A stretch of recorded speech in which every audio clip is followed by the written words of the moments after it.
여자는 겉과 속이 다르다라고 표현하는 것들이 있었다고 해요. 상대가 싫은 건 좋은 거다. 어떻게 대놓고 좋다 하냐. 아니요, 아니요, 아니요, 네 한다. 명백히 아니라고 해주고 싶죠. No means no다. Yes means yes다. 본인이 싫으면 싫다고 표현을 하고 상대가 싫다고 하면 멈출 줄 아는 이런 정도의 인식은 당연히 가져야 되지 않을까 싶어요. 지금의 의도는 애인을 지켜주기 위한 거였지만 본인이 그 사람에게 좀 덜 소중한 혹은 당연해지는 사람이 되는 순간 그런 태도가 나한테 올 수 있다.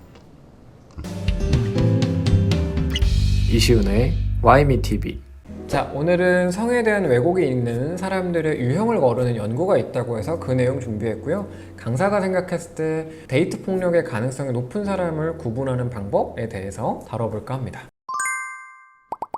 우선 웰링턴 대학의 연구에 의하면 잘못된 성의식을 가진 사람들이 흔히 하는 말들이 있다고 합니다. 그 중에서 개인적으로 공감이 되고 사례에서 많이 발견됐던 내용 3가지를 먼저 다뤄볼까 합니다. 첫 번째는 여자는 겉과 속이 다르다라고 표현하는 것들이 있었다고 해요. 저희 때도 흔히 했던 말이 이제 성적인 스킨십을 좀 하려고 할 때 상대가 싫은 건 좋은 거다. 어떻게 대놓고 좋다 하냐. 아니요, 아니요, 아니요, 네 한다. 이런 식의 이제 말들이 있었죠. 그래서 상대방의 의사를 넘겨짚고 분위기를 몰고 가려는 경향이 있는데 명백히 아니라고 해주고 싶죠. No means no다. Yes means yes다. No 한 건 진짜 no다. 요즘 같은 시대에 누가 그걸 넘겨짚어서 대충 하느냐. 자꾸 각젠다고 해요. 표정 보니까 좋아하는 것 같은데 뭐 절대 아니다. No 한 건 절대 no라고 인정했으면 좋겠고 yes 해야 yes다. 그러니까 no means no와 yes means yes의 차이는 yes라고 분명히 표현하면 들어가는 거예요. yes라는 말을 들으려면 던져야겠죠? 리액션이잖아요. 그래서 원하는지를 항상 그 상대방의 의사를 묻고 yes 할 때까지 기다리고 yes가 아니면 넘어가자. 근데 상대방이 yes도 안 하고 no도 안 할 수 있거든요. yes도 아니고 no도 아니다? 그럼 no다. 입장 없음은 no에 가깝다 라고 분명히 알고 계셨으면 좋겠고 서로 표현하는 연습을 했으면 좋겠습니다. 본인도 아들, 딸, 오늘 착한 딸이 아들이 설거지 해주나? 분명히 들었어요. 들렸는데 이제 대꾸를 안 해요. 하겠다는 거야, 안 하겠다는 거잖아요. 네. 그러니까 입장 없으면 노에 가까우니까 조심해서 최대한 보수적으로 요즘은 접근해서 스킨십이나 연애를 했으면 좋겠다. 두 번째, 남자의 성욕은 어쩔 수 없어 라는 말을 좀 많이 한다고 해요. 저희도 뭐 남자는 성욕이 강해, 여자는 몇 살 때부터 성욕이 강해진대, 이런 말들이 좀 도는데 그러면 그 욕구를 뭐 인정한다고 해도 그 욕구 때문에 내 행동이 당연하게 될까는 당연히 아니죠. 정당할 명분은 되지 않는다. 그 욕구에 대해서 다 인정하고 뭐 존중받고 싶으면 그게 당연하고 조절할 수 없는 거라면 뭐 기저귀 차고 다녀야죠. 대변 보고 소변 보는 욕구 당연한 건데 뭐 인종 욕구, 사회적 욕구 가기 전에 대소변도 당연한 건데 그냥 뭐 싸고 싶을 때 거기서 그냥 바로 줄이면 되는 건가? 아니잖아요.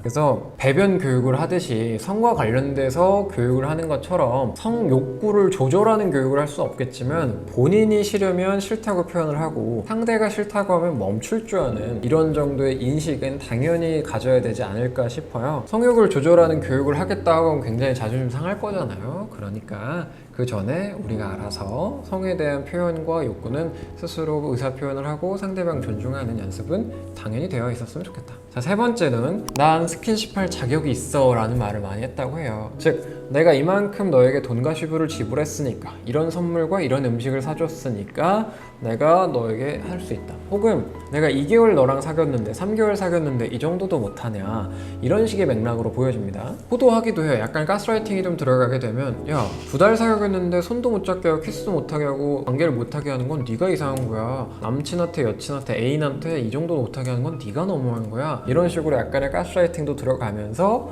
행동을 하기도 하죠. 근데 명백히 각자만의 기준은 다르지 않나요? 그리고 내 연애에서 이 사람과는 뭐 빠르게 스킨십을 할 수도 있을 것 같은데 이 사람과는 조금 더 신뢰가 필요하고 좀 천천히 하고 싶어. 그러니까 사람마다도 다를 수 있잖아요. 사람이 출근할 때 먹고 싶은 음식이랑 퇴근할 때 먹고 싶은 음식이 똑같을 수도 있지만 다를 수도 있는 건데 성에 대한 욕구나 자기 의사도 당연히 다를 수 있는 거고 사람마다 다를 수 있는 거겠죠. 솔직히 5분 만에 감정이 바뀌기도 하잖아요. 5분 전까지는 정말 뭔가를 하고 싶다가 5분 만에 아 갑자기 싫은데 이럴 때도 있는 거잖아요. 그래서 매번 물어봐야 된다. 5분 전에 오케이였지만 지금 오케이가 아닐 수 있다. 그래서 항상 상대방에게 의사를 묻는 과정이 자연스러워야 되고 막 각재해서 저기 실례합니다만 뽀뽀 좀 해도 되겠습니까? 너무 어색하지. 그래서 센스 있게 할 필요는 있겠지 라고 생각은 하지만 그 과정을 생략해서는 안 된다. 자, 여기에 강사의 개인적인 의견 3가지를 좀 더 해보도록 하겠습니다. 데이트 폭력으로 이어지는 경우에 많이 발견됐던 어투가 모든 말의 시작을 아니 근데로 태도로 시작하는 경우가 있어요. 아니 근데 뭐 막 대화를 하다가 상대방의 의견을 좀 무시하겠다는 태도, 혹은 내 말을 좀 들어라, 조용히 하고 내 말 들어다, 이런 좀 강압적인 태도의 시작점인 경우가 좀 많습니다. 이 말 자체가 아예 나쁘다는 게 아니라 그런 말이 습관적으로 나오는 경우.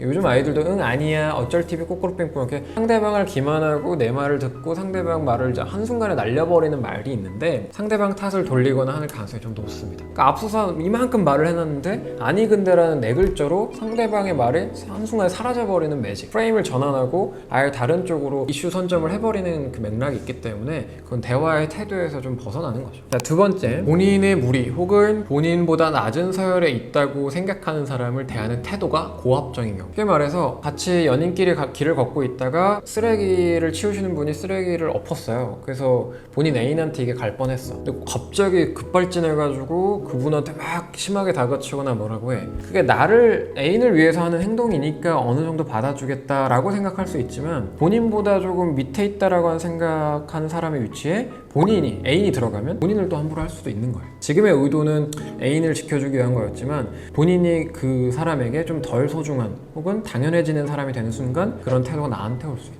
지금 날 지켜준다고 해서 날 위한 행동이라고 해서 그 고압적인 태도가 좋은 모습은 아니다. 모든 사람한테 나이스하고 친절하려고 노력하는 태도가 배인 사람을 좀 만났으면 좋겠다. 표정과 말 몇 마디는 연기할 수 있어요. 근데 그 사람이 보이는 태도, 일관성 있는 태도는 쉽게 바뀔 수 없다. 세 번째, 갈등 상황이 생겼을 때 본인 기준으로 상대방의 행동 기제, 방어 기제를 감당할 수 있느냐. 쉽게 말해서 그게 반복돼도, 그러니까 하루에 같은 주제로 3번을 싸웠어. 근데 그때마다 상대방이 비아냥거리고 비난을 해. 내가 이걸 3번, 5번, 10번이 돼도 감당할 수 있어. 좀 귀여워. 비아냥거리는데 뭐 그게 세지 않고 귀여워. 그럼 사귈 수 있는 거야. 근데 그 사람의 방어 기제나 행동이, 안 좋은 표현이, 그 감정을 소모하는 방식이 너무 힘들어. 점점 힘들어. 못 견딜 것 같아. 그거 참다가 나중에 터집니다. 내가 언젠가 감내해야 되는 순간이 와요. 그 방어 기제를 감당할 수 있느냐를 기준점으로 삼아보는 것도 나쁘지 않습니다. 오늘은 데이트 폭력 관련해서 연인 간의 그 맞춰가는, 교감하는 과정에 대해서 다뤄봤습니다. 그래서 이것들이 절대적인 기준을 달 수 없지만 실제로 많이 좀 걸러지거나 좀 원활한 대화를 하고 교감하는 데 도움이 됐기 때문에 추천드리는 바고요. 오늘 여기까지 하겠습니다. 감사합니다.